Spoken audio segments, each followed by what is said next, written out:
Oke guys, pada video kali ini kita akan belajar tentang basis data atau database. Dan di sini saya akan menggunakan slide dari Pak Eko, yang ini ya, Pak Eko Kurniawan Remedi. Kita langsung saja masuk ke pendahuluan terlebih dahulu. Di sini ada basis data atau bisa dibilang database. Itu bisa diibaratkan seperti lemari arsip. Nah, database itu jadi tempat untuk memanajemen banyak file ya, mengkoordinasikan banyak file. Seandainya kita bertugas mengelolanya, tentu kita akan merapikan data arsip di lemari tersebut, dari mulai memberi tanda, mengelompokkan arsipnya, dan lain-lain. Yang seperti saya bilang tadi, basis data atau database itu digunakan untuk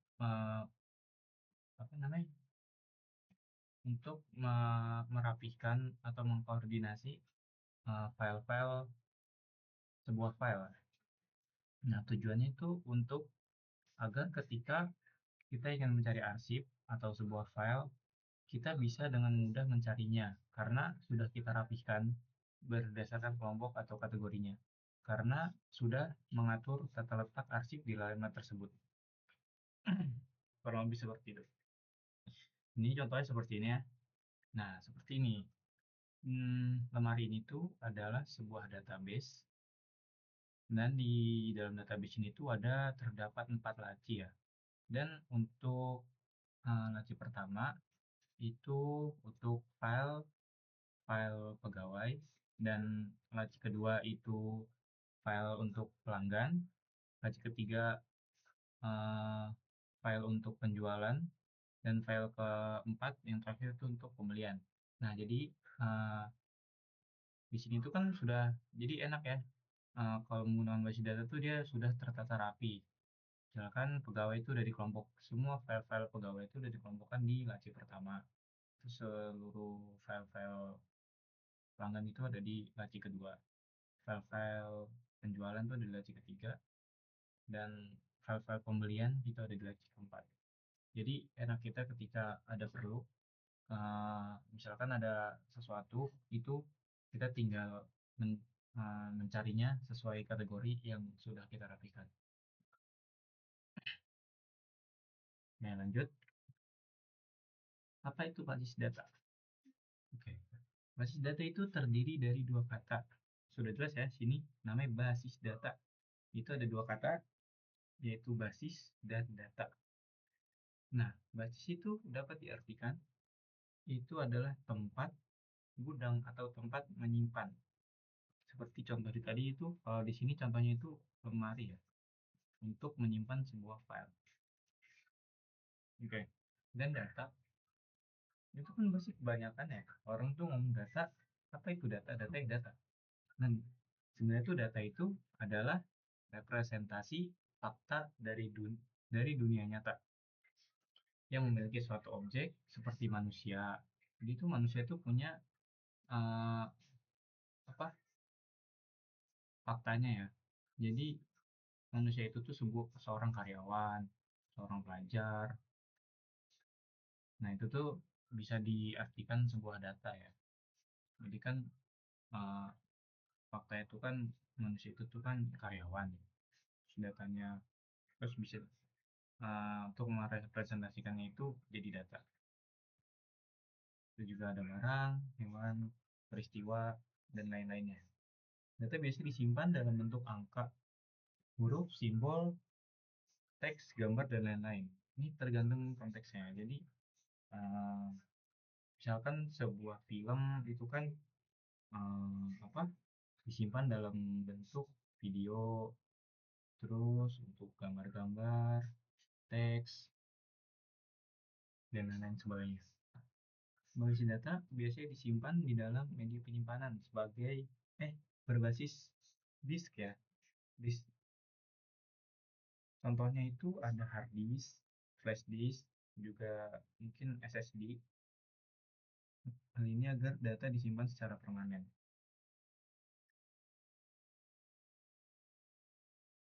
Kemudian, tapi ingat, tidak semua yang disimpan di disk itu bisa dibilang basis data.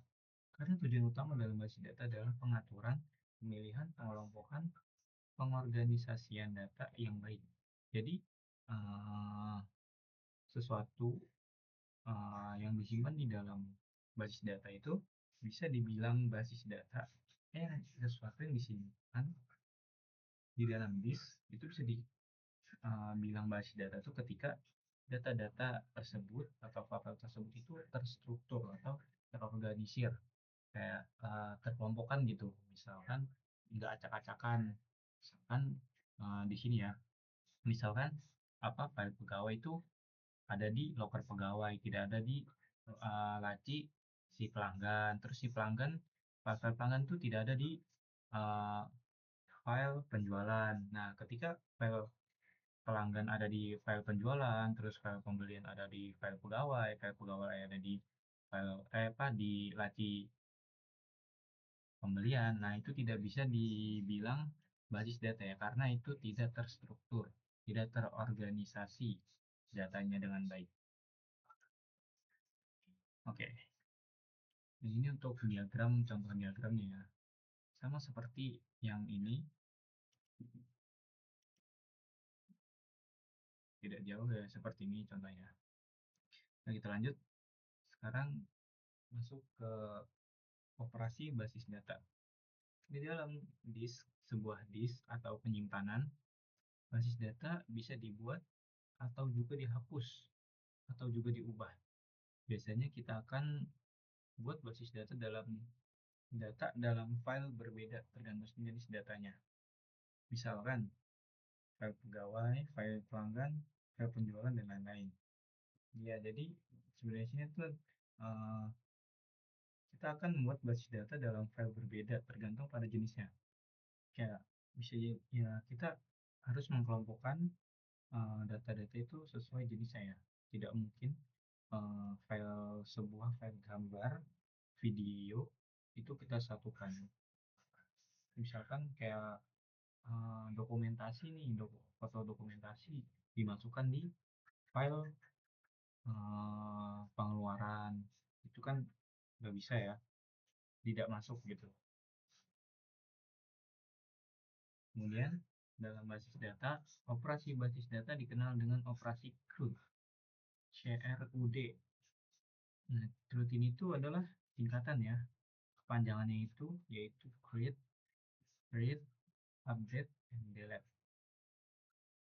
Nah, jadi operasi basis data itu di dalamnya tuh ada create, yaitu untuk membuat data baru, read untuk membaca atau mencari data, update itu untuk mengubah data yang sudah ada, dan delete itu untuk menghapus data.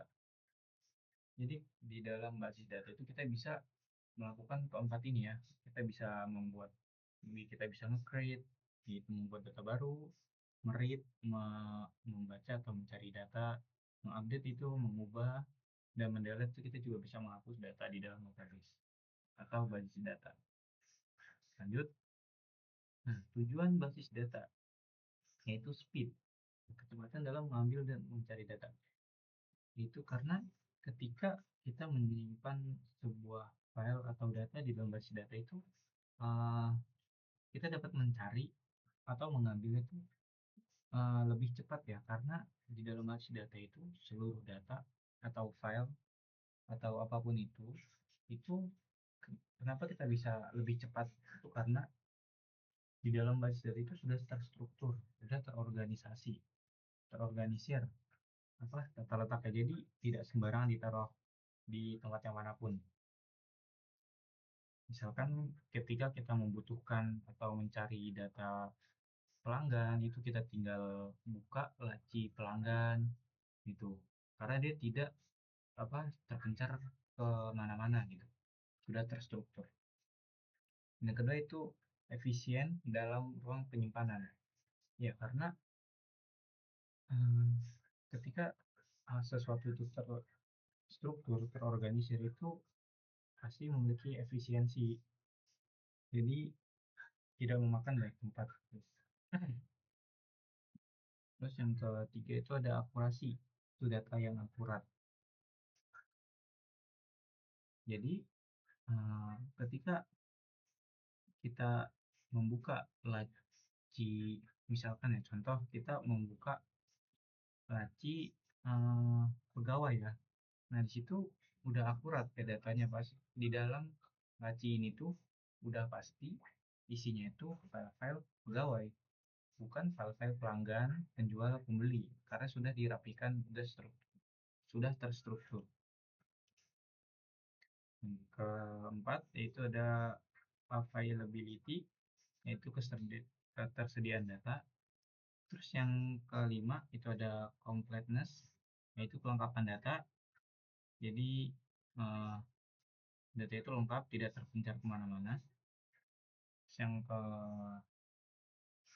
keenam, di setiap basis data itu pasti ada keamanannya ya. Yang ketujuh itu shareability, kemudahan berbagi data. Oke, kita lanjut. Di sini contoh penerapan basis data. Contohnya itu salah satu itu ada di dalam bank, yaitu dalam mengelola data nasabah, tabungan, transaksi, dan lain-lain. Itu pasti banyak sekali data-data ya, file-file itu ada, entah itu ada pengeluaran, terus pemasukan, atau lain-lain sebagainya, transaksi-transaksi. Itu pasti jika tidak di apa tidak ditaruh di dalam database itu pasti akan sangat sulit ya ketika kita ingin mencari sebuah data karena tidak terstruktur. Yang kedua itu ada rumah sakit. Di dalam rumah sakit itu mengelola data pasien, histori rawat, dokter, dan yang lain-lain. Yang ketiga itu juga ada di sekolah. Sekolah itu mengelola data guru, pelajar, mata pelajaran, nilai ujian, dan yang lain-lainnya. Jadi ketika guru uh, apa ketika di akhir, misalnya di akhir semester itu kan pasti guru itu membutuhkan beberapa data siswa gitu. Dengan adanya basis data itu guru apa tidak kesulitan untuk mencarinya karena sudah terstruktur, sudah diorganisir berdasarkan kategori atau kriterianya.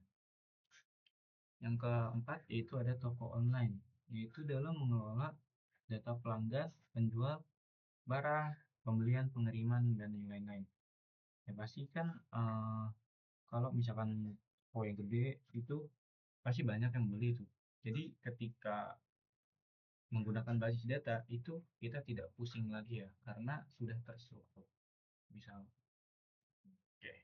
Oke, kita lanjut.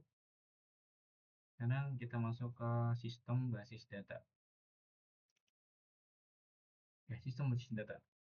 Basis data atau database perlu ada yang melakukan pengolahan datanya. Nah, iya ya teman-teman. Jadi tidak mungkin sebuah data, file-file data yang kita masukkan ke database itu tidak mungkin langsung rapih ya, langsung uh, berada di tempatnya, tidak berantakan, itu tidak mungkin ya. Pasti ada yang ngerapihin ya.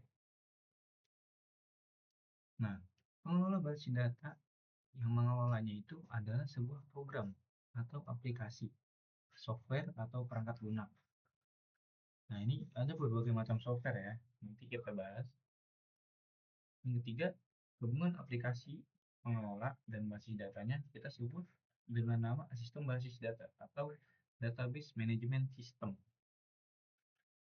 Oke, kita lanjut. Nah, ini contohnya ya, diagram basis data. Jadi di sini tuh untuk apa, program, aplikasi, software, ini ada hardware-nya. Hardware-nya itu komputer, terus software itu nanti dibahas di selanjutnya. Software itu ada berbagai macam, ada MySQL dan sebagainya. Dan seperti ini ya.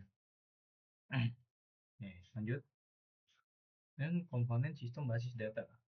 Nah, di sini seperti saya bilang tadi, yaitu salah satu itu ada hardware atau perangkat keras. seperti laptop, komputer, server, dan lain-lainnya. Yang kedua itu sistem operasi. Nah, setiap hardware itu pasti membutuhkan sistem operasi atau operating system (OS) untuk menjalankan sebuah software.